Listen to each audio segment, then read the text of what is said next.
The Lord be with you. And with your spirit.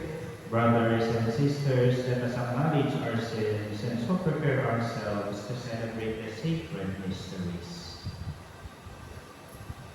You are said to live the contrite of heart, Lord of mercy. Lord of mercy. You came to call sinners, Christ of mercy. Christ of mercy. You are seated at the right hand of the Father to intercede for us, Lord of mercy. Lord of mercy. May Almighty God have mercy on us, forgive us our sins, and bring us to everlasting life. Amen.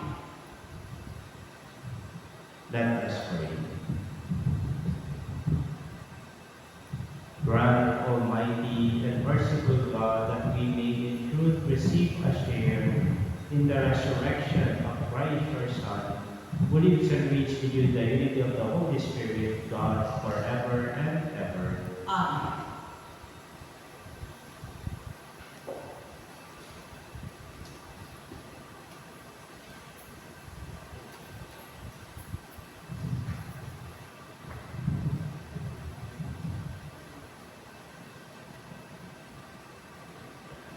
A reading from the Ark of the Apostles. The crowd in Philippi joined in the attack on Paul and Silas, and the magistrates had them stripped and ordered them to be beaten with rods. After inflicting many blows on them, they threw them into prison and instructed the jailer to guard them securely. When he received these instructions, he put them in the innermost cell and secured their feet to a stake. About midnight, while Paul and Silas were praying and singing hymns to God as the prisoners listened, there was suddenly such a severe earthquake that the foundation of the jail shook. All the doors flew open, and the chains of all were pulled loose. When the jailer woke up and saw the prison doors wide open, he drew his sword and was about to kill himself, thinking that the prisoners had escaped. But Paul shouted out in a loud voice, "Do no harm to yourself. We are all here." He asked for a light and rushed in, and trembling with fear, he fell down before Paul and Silas. Then he brought them out and said, "Sirs, what must I do to be saved?" And they said, "Believe in the Lord Jesus, and you and your household will be saved."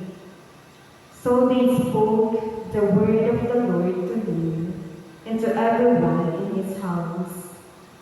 He took them at that hour of the night and bathed their wounds. Then he and all his family were baptized at once. He brought them up into his house and provided a meal, and with his household rejoiced at having come to faith in God. The word of the Lord.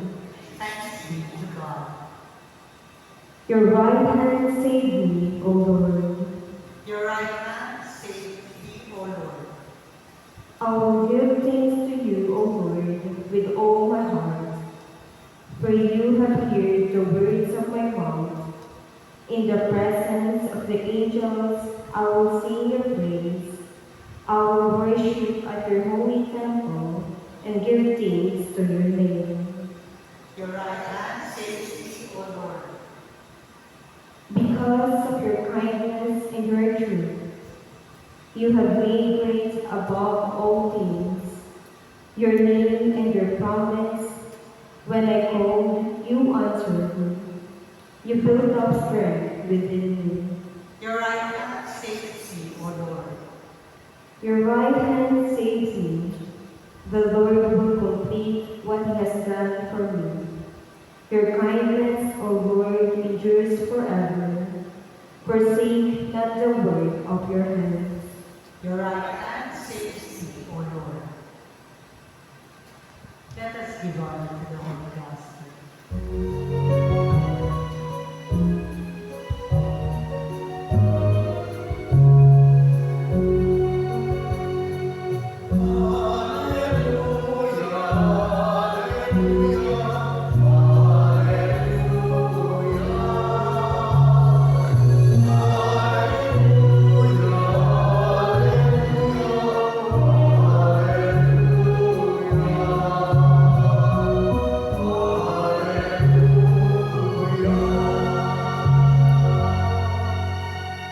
I will send to you the Spirit of truth, says the Lord.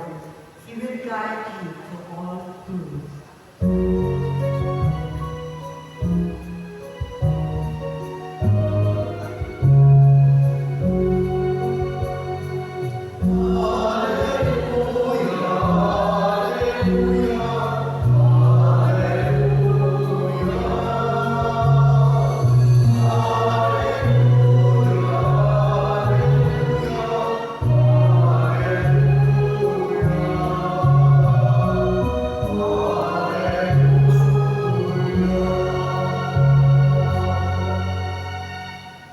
The Lord be with you.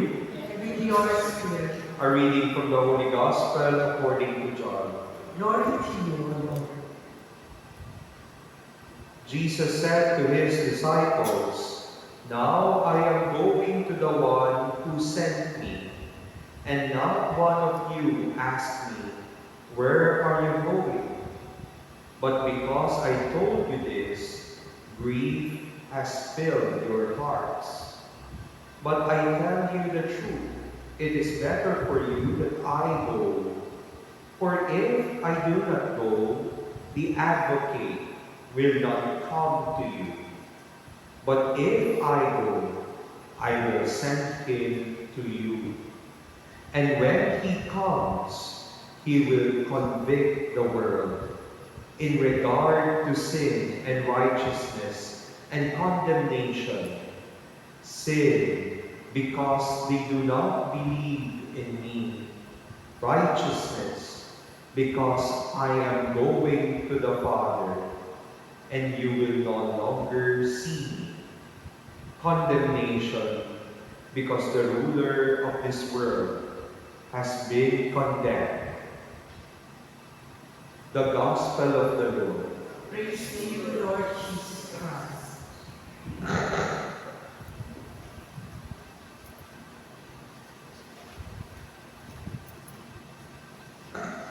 Good afternoon to all. A priest told us a story that one time there is a man who went to Africa. And dun po sa Africa, meron siyang nakitang ibon doon, a parrot. And yung parrot can communicate. So parang nakakausap yung parrot. At naganda po yung lalaki na yun, inulin niya yung parrot. At tinuloy niya. Then pagpawin ng parrot, kinulong niya. Pinakain niya ng masarap. At araw-araw, be pampered and be comfortable. Pero dumating po yung araw na nais ng pakawalan ng parrot, ay ng tao ng lalaki yung parrot. Pero yung parrot ayaw na umalis.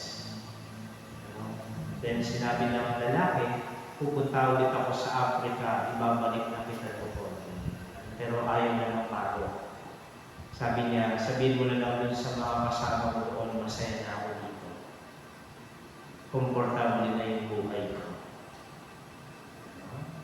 Then pumunta po yung lalaki dun sa Africa. Then nakausap niya ulit yung ibang parrot doon. Pero sabi nga, nung isang parrot, habang kausap niya, para maging tumalaya, kailangan mo mamatay. Kailangan mo mamatay. Then after na kausapin, yung parang namatay, bumagsak na lang. Then, pag-uwi po ng lalaki ulit, sinabi niya dun sa isang parot, yung sinabi na yan, nung kanyang kapwa parot. Then, after sabihin ng lalaki na yon, na sinabi ng kasama ng parot, kailangan mo daw mamatay para tunay kang makalaya. So yung parang bigla din po bumagsak, namatay. So nung itatapon na, nung lalaki, yung parot sa labas, yung parot biglang nabuhay. Biglang nabuhay. At sabi ng lalaki, nagpapanggap ka lang palang patay. Kasi sabi ng kasama ko, para tunay na maging malaya, kailangan mo nang mamatay. At ngayon, na-realize ko na hindi pala ako para sa kulungan. Dapat kailangan ko maging malaya. Hindi pala yung komportable buhay na ang aking kailangan. Kailangan malaya ako sa kung ano man yung gagawin ko.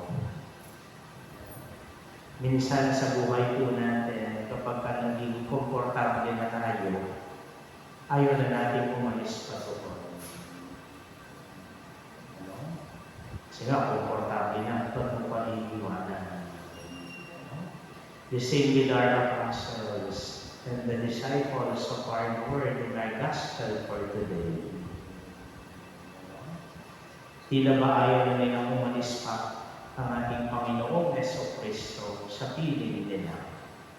Kasi ngayon, aakyat na sa langit ang ating Panginoong Jesucristo, nagpapaalam na sa kanyang mga alagad. At tila sila'y nalulungkot sa pag-alis ng ating Panginoon.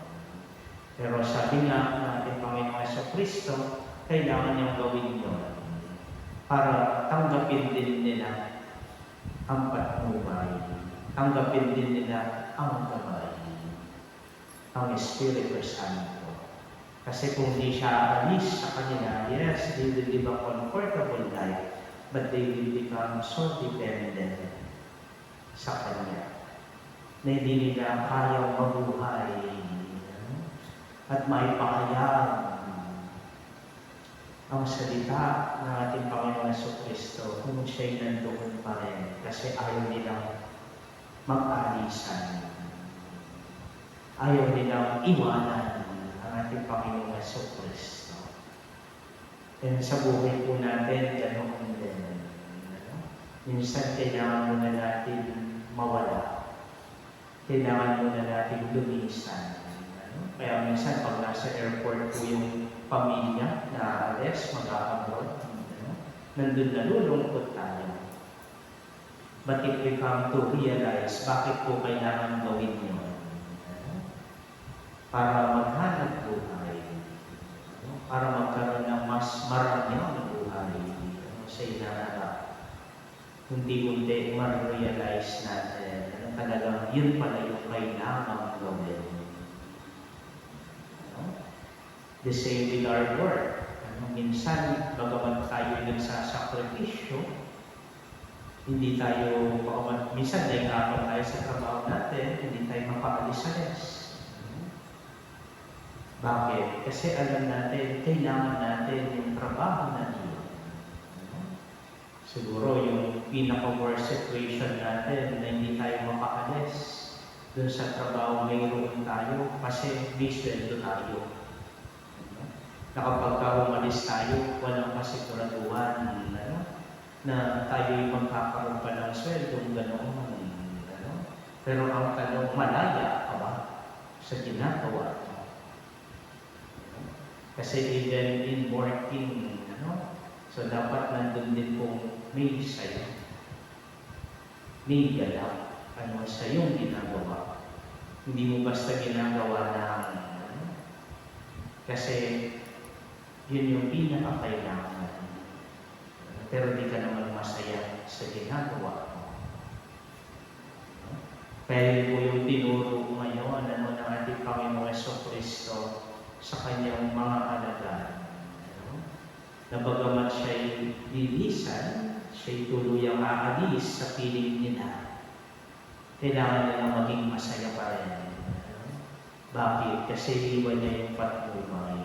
Iwan niya ang Espiritu Santo sa kanila para magsilbing gabay nila. At sa kanyang pag-alis, mas maintindihan nila yung lahat ng tinuro ng ating Panginoong Jesucristo sa kanila. Mas magkakaroon sila ng lakas ng loob para ipahayag ang salita ng ating Panginoong Jesucristo sa lahat ng dako ng mga bansa. At yun naman po yung nangyari.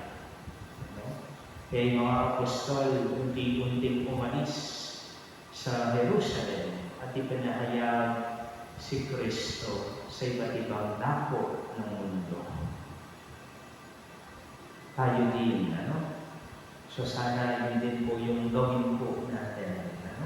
Tulad po ng ginagawa natin ngayon, yung pagdarasal sa mga kaluluwa ng mga yumao. Lalo tigit yung mga yumao na nakalimutan na.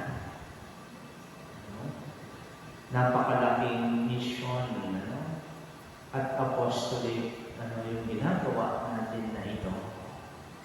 Kasi sabi nga sa pagdarasal natin para sa mga kaluluwa sa purgatorio, minsan din natin namamanayan, meron na pala ulit pumapasok sa langit. Dahil sa ating mga dasal. Baka yung dasal na lang natin, yung pinakahihintay, para yung isang kaluluwa makapasok na sa langit. Kaya sana yung grupo po natin na ito huwag magsawa sa pagdarasal. Sana ito po'y magtuloy-tuloy. At sana dumami pa yung mga nagdarasal. Para mas maraming kaluluwa ang tuluyang pumasok sa langit at tuluyang mapapiling ng Diyos na lumikha sa ating lahat.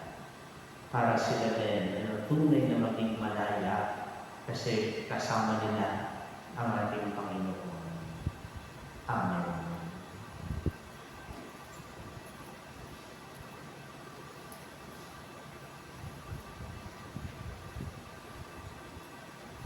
Before ascending into heaven, Jesus promised us another helper like himself to be with us. Let our response be, Lord, hear our prayer. Lord, hear our prayer. That our pastors may totally dedicate their lives to the preaching of the gospel by their witness of life, we pray. Lord, hear our prayer. That parents and teachers may become living examples of faith to those under their care, we pray. Lord, hear our prayer. That we may give our best to do what is right and may God's word be a living power influencing our actions, we pray. Lord, hear our prayer. That we may show compassion to the elderly, the lonely, and the sick, we pray. Lord, hear our prayer. That the dead may find rest and new life in the kingdom of God, we pray. Lord, hear our prayer. Father, giver of all gifts, grant us your Spirit in abundance, that we may live holy lives and work for the coming of your kingdom. We ask this through Christ our Lord. Amen.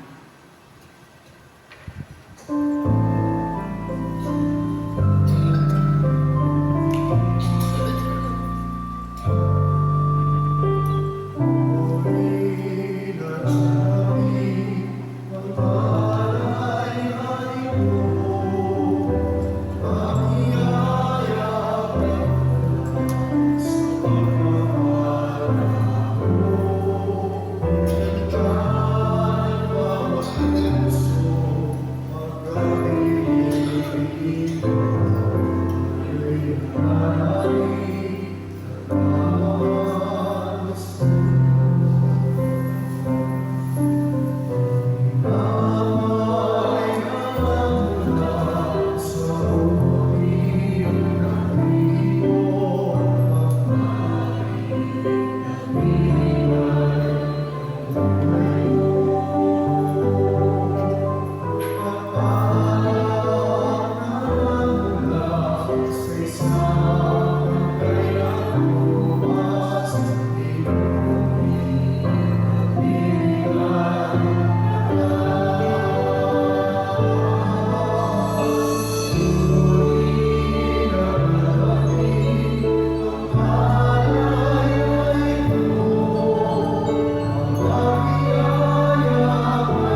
Pray, brothers and sisters, that my sacrifice and yours may be acceptable to God, the Almighty Father. May the Lord accept the sacrifice of your hands for the praise and glory of his name, for our good and the good of all his holy church. Grant, we pray, O Lord, that we may always find delight in these paschal mysteries, so that the renewal constantly at work within us may be because of our unending joy through Christ our Lord. Amen. The Lord be with you. And with your Lift spirit, up your hearts. we lift them up to the Let us Lord. give thanks to the Lord our God. It is right and just. It is really right and just, our duty and our salvation, at all times to acclaim you, O Lord, but in this time above all, to laud you yet more gloriously when Christ our Passover has been sacrificed. Through him, the children of light rise to eternal life, and the halls of the heavenly kingdom are thrown open to the faithful. For his death is our ransom from death, and in his rising the life of all us risen. Therefore, overcome with paschal joy, every land and every people exalts in your praise. And even the heavenly powers with the angelic hosts sing together the unending hymn of your glory as they acclaim.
You are indeed holy, O Lord, the fount of all holiness. Make holy, therefore, these gifts, we pray, by sending down your Spirit upon them like the dewfall, so that they may become for us the body and blood of our Lord Jesus Christ. At the time he was betrayed and entered willingly into his passion, he took bread and giving thanks, broke it and gave it to his disciples, saying, "Take this, all of you, and eat of it, for this is my body, which will be given up for you."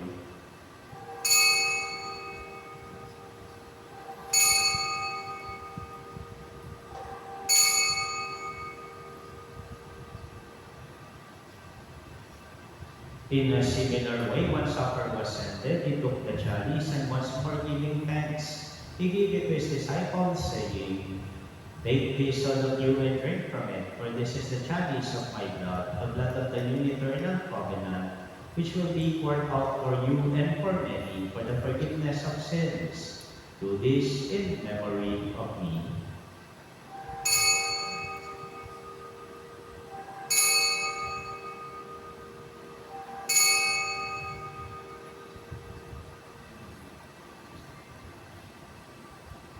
The mystery of faith.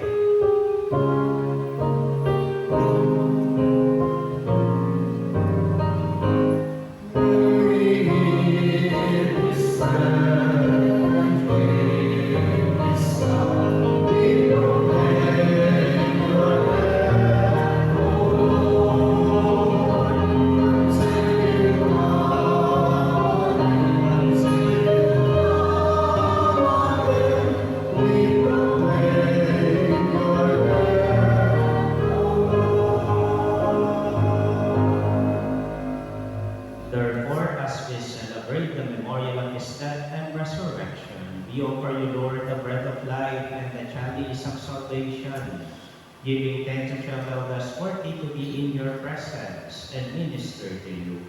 Humbly we pray that partaking of the body and blood of Christ, we may be gathered into one by the Holy Spirit. Remember, Lord, your church spread throughout the world and bring her to the fullness of charity.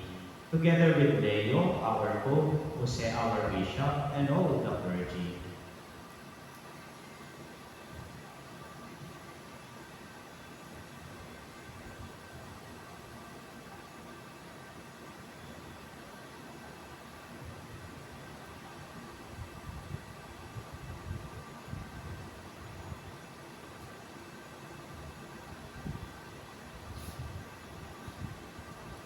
Remember also our brothers and sisters who have fallen asleep in the hope of the resurrection, and all who have died in your mercy. Welcome them to the light of your grace, and mercy on us all, we pray. That with the Blessed Virgin Mary, Mother of God, with Blessed Joseph, her spouse, with the blessed apostles and all the saints who have issued throughout the ages, we may merit to be co-heirs to eternal life and may praise and glorify you through your Son, Jesus Christ. Through him and with him and in him, O God, Almighty Father, in the unity of the Holy Spirit, all glory and honor is yours forever and ever.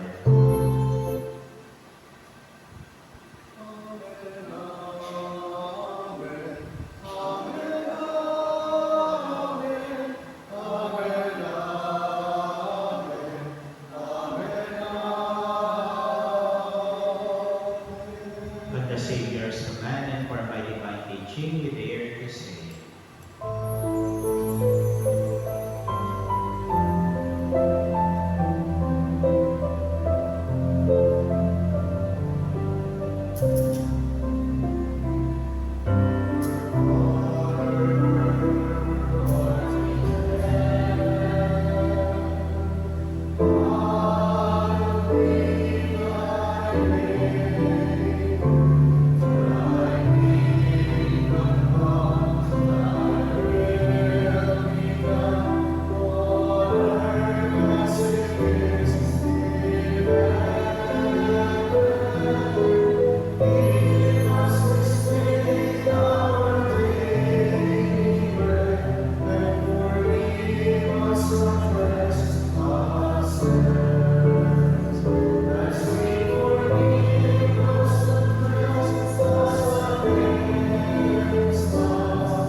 Deliver us, Lord, we pray, from every evil. Graciously grant peace in our days, that by the help of your mercy, we may be always free from sin and safe from all distress, as we await the blessed hope and the coming of our Savior, Jesus Christ. For the kingdom, the power, and the glory are yours, now and forever. Lord Jesus Christ, who said to your apostles, "Peace I give you, my peace I give you," look not on our sins, but on the faith of your church, and graciously grant her peace and unity in accordance with your will, who live and reign forever and ever. Amen. The peace of the Lord be with you And always. with your spirit. Let us offer each other a sign of peace.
Behold Jesus, the Lamb of God. Behold him who takes away the sins of the world. Blessed are those called to the supper of the Lamb. Lord, I am not worthy that you should enter under my roof, but only say the word, and my soul shall be healed.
Let us pray. Hear, O Lord, our prayers, that this most holy exchange by which you have redeemed us may bring your help in this present life and ensure for us eternal gladness through Christ our Lord. Amen. Let us now pray the prayer of Saint Gertrude the Great. Altogether, Eternal Father, I offer thee the most precious blood of thy divine Son, Jesus, In union with all our Mass said throughout the world today, for all the souls in purgatory, for sinners everywhere, for sinners in the universal church, those in my own home, and within my family. Amen. Prayer to Saint Leopold Mandik. Saint Leopold, faithful confessor and apostle of divine mercy, obtain for us the gift of true repentance, trust in truth, goodness, and courage of presence. You spent your life reconciling souls of God. Intercede for us that we may one day rejoice with you in heaven. Amen. May we call all the birthday and wedding anniversary celebrators of the month of May, and those who may have departed relatives whose birth and death anniversary is remembered this month, to please proceed in front of the altar for the blessing.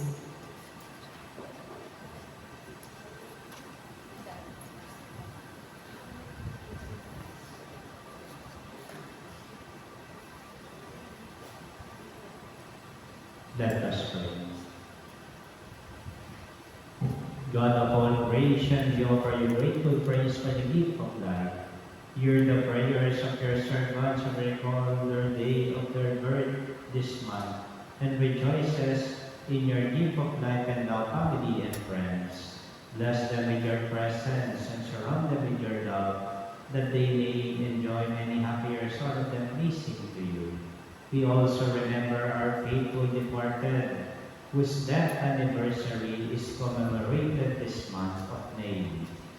Look kindly on them, now freed from the bands of mortality, and count them among your saints in heaven. We ask this through Christ our Lord. Amen.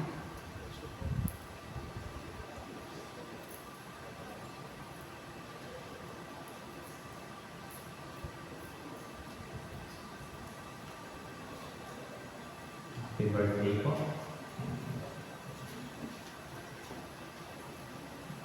The Lord be with you. And with your spirit. May Almighty God bless you, the Father, and the Son, and the Holy Spirit. Amen. Go in peace and glorify the Lord by your life. Thanks be to God.